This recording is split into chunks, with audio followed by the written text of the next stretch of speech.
Assalamualaikum warahmatullahi wabarakatuh.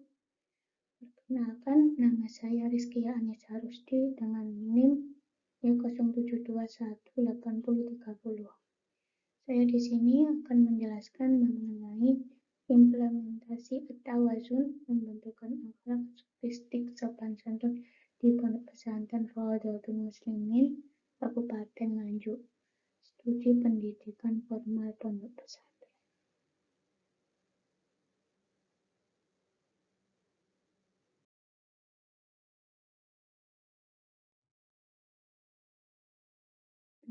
Latar belakang tawazun adalah sikap seimbang dalam berkhidmah, menyerahkan khidmah kepada Allah SWT, khidmah kepada sesama manusia dan sesama lingkungan hidupnya, dengan prinsip menyelaraskan kepentingan masa lalu, masa kini, masa depan. Konsep ini memperhatikan aspek-aspek keseimbangan dan kemaslahatan bersama. Pada konsep at-tawazun dijelaskan oleh Imam Al-Ghazali mengenai akhlak sofistik sopan santun yang akan terwujud dalam proses pembinaan yang sungguh-sungguh.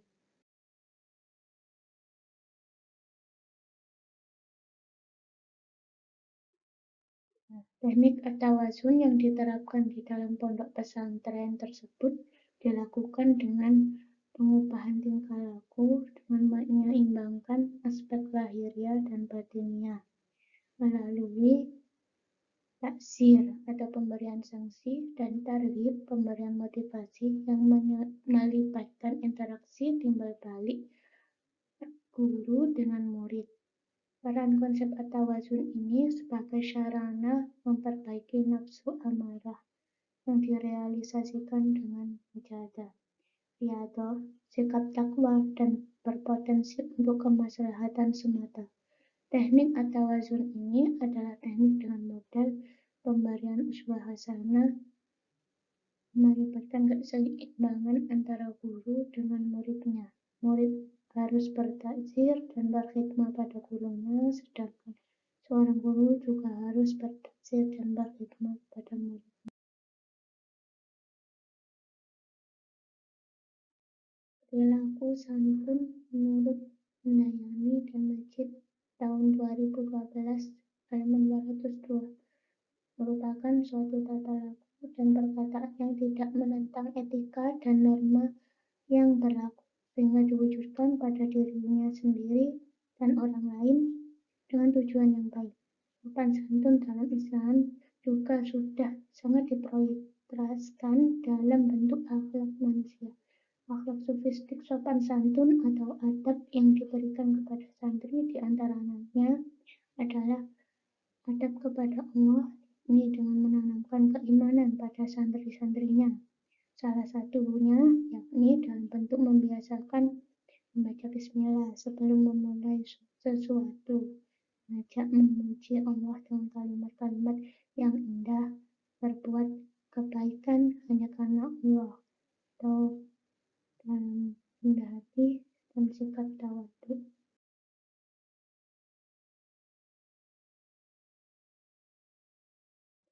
Hasil dan pembahasan berikut ini merupakan paparan gambar gedung-gedung yang berada di dalam pondok pesantren Rawdatul Muslimin. Yang pertama, ini adalah paparan dari gambar halaman luar halaman pondok pesantren, dan yang kedua ini adalah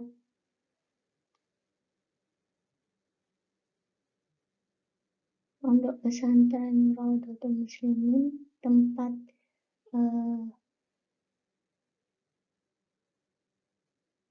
rumah kiai. Dan yang ketiga ini adalah sekolah umum, sekolah SMK peternakan.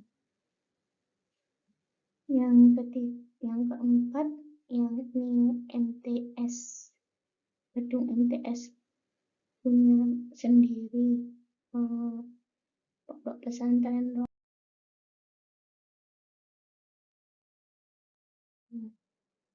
ini adalah halaman depan Pondok Pesantren Nahdlatul Muslimin. Nah, secara historis, Pondok Pesantren Nahdlatul Muslimin pertama kali didirikan oleh Haji Ahmad Khairi Ma'ruf.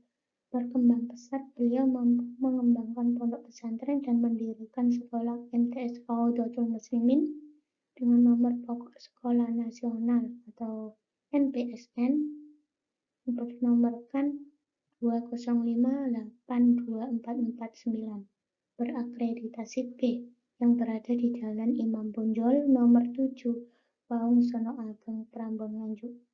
Beliau juga mendirikan SMK Nahdlatul Muslimin jurusan peternakan yang berakreditasi B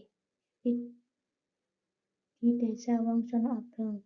Setelah beliau Haji Ahmad Khairi Ma'ruf wafat, Pondok Pesantren Nahdlatul Muslimin di bawah pembinaan dan naungan putranya.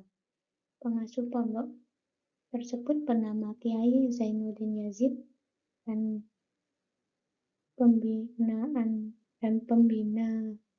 pondok pesantren tersebut bernama Bapak Ustadz Mujib Ridwan.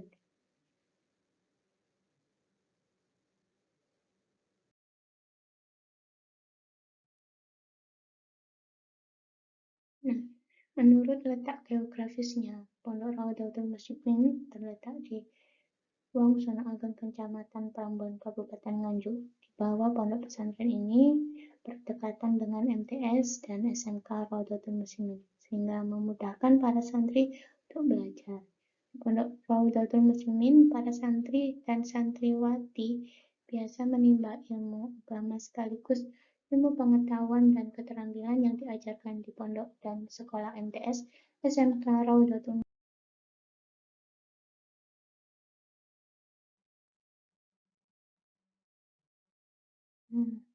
Di tabel pola pendidikan pesantren Nahdlatul Muslimin, sistem pengajaran diajarkan dengan model klasikal atau madrasah. Ini gabungan antara kurikulum Departemen Nasional dan kurikulum madrasah pondok pesantren sendiri. Model pesantren di sini Salafiyah modern. Pola bangun fisiknya pesantren berkembang atau pesantren mandiri. Nah, semua bangunan yang tadi sudah dipaparkan itu merupakan miliknya Pondok Nahdlatul Muslimin sendiri. Pola kurikulum yang diajarkan, pengajaran kitab-kitab klasik, kurikulum madrasah juga dibagi menjadi dua, yakni kurikulum dari pondok dan dari pemerintah. Keterampilan juga diajarkan melalui kegiatan sekolah umum yang SMK itu melakukan kegiatan peternakan mengenai hewan ternak. Sekolah umum tersebut berdasarkan kurikulum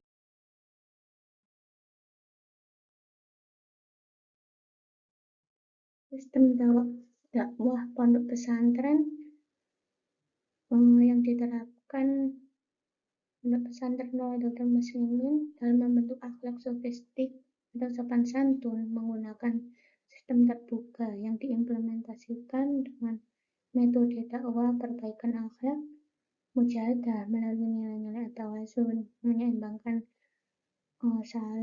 salaliyah, kecakapan keilmuan dan keterampilan dengan salih, kekuatan integritas akhlak.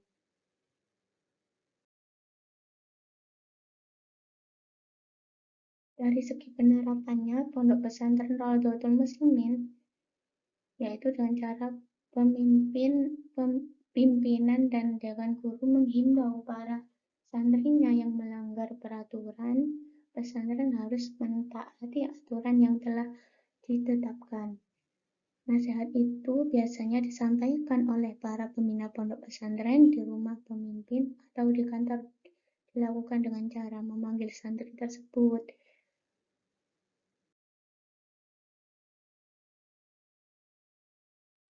Implementasi at-tawazun, pembentukan akhlak sufistik sopan santun di Pondok Pesantren Rawdatul Muslimin, Kabupaten Nganjuk. Nah, ini bentuk-bentuk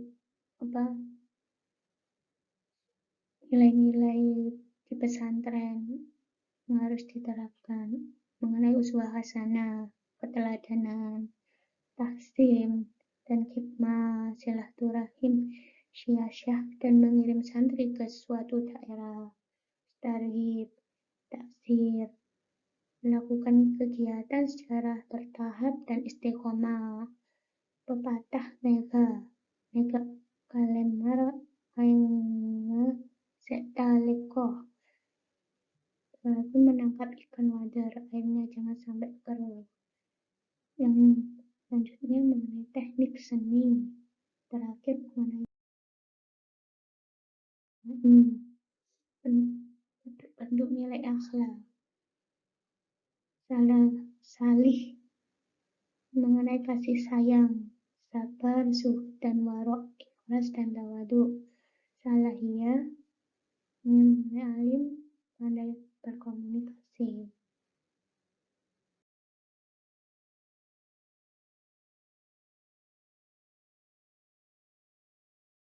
Di sini ada paparan umum mengenai pola pengasuhan, pembentukan akhlak sufistik sopan santun melalui tabel kegiatan santri. Berdasarkan temuan-temuan, adapun strategi dakwah yang telah diterapkan di pondok pesantren adalah pertama, bagi santri yang melanggar aturan dan tata tertib pesantren seperti merokok, membawa handphone, dan mengikuti sholat berjamaah, para santri harus dengan bentuk hafalan yang akan disetorkan biasanya pada hari Jumat, disebut dengan malam mudhaharah. 2. Memperketat kontroling para guru dan anggota piket. Kegiatan ini dilakukan untuk membentuk akhlak sufistik sopan santun di dalam pondok pesantren. Ketiga, melakukan razia secara diam-diam dengan melakukan penggeledahan mengenai barang-barang yang tidak diperbolehkan dibawa di dalam asrama pondok pesantren seperti rokok, handphone, atau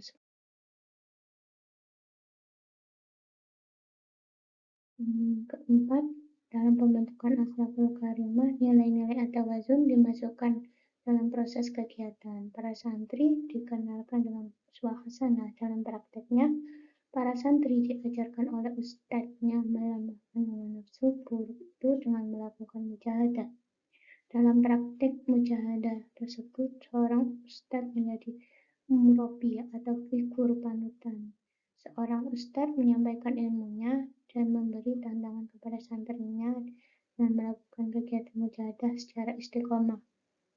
5. Menanamkan akidah dan membentuk akhlak sufistik sopan santun diberikan kepada santri melalui pengajaran yang berkualitas yang berisi tentang ajaran-ajaran syariat Islam. Mengenai pengajian rutin yang dilakukan setiap selesai sholat subuh, selesai sholat asyar, dan selesai sholat isya. Kajian kitab tersebut meliputi kitab tafsir Al-Quranul Azim, kitab Minakusyaniyah, dan kitab Suratun Nasyifin, serta kitab Minhajul Khawiyah. Kesimpulan, implementasi nilai-nilai tawazun dalam pembentukan akhlak sufistik sopan santun pada santri ini bersumber pada nilai-nilai keislaman mengenai norma-norma fikih dan tata kehidupan sufistik, serta nilai-nilai lokalitas kearifan lokal di kehidupan pesantren salafi. Studi pendidikan formal pondok pesantren menggunakan pendekatan at-tawazun, keseimbangan, membentuk unsur kemaslahatan. Peran pendidikan formal pondok pesantren membantu santri memperbaiki nafsu amarah yang selalu mengajak pada keburukan, menjadi pribadi khairah ummah, perilaku yang selalu mengajak karena kebaikan mencegah keburukan.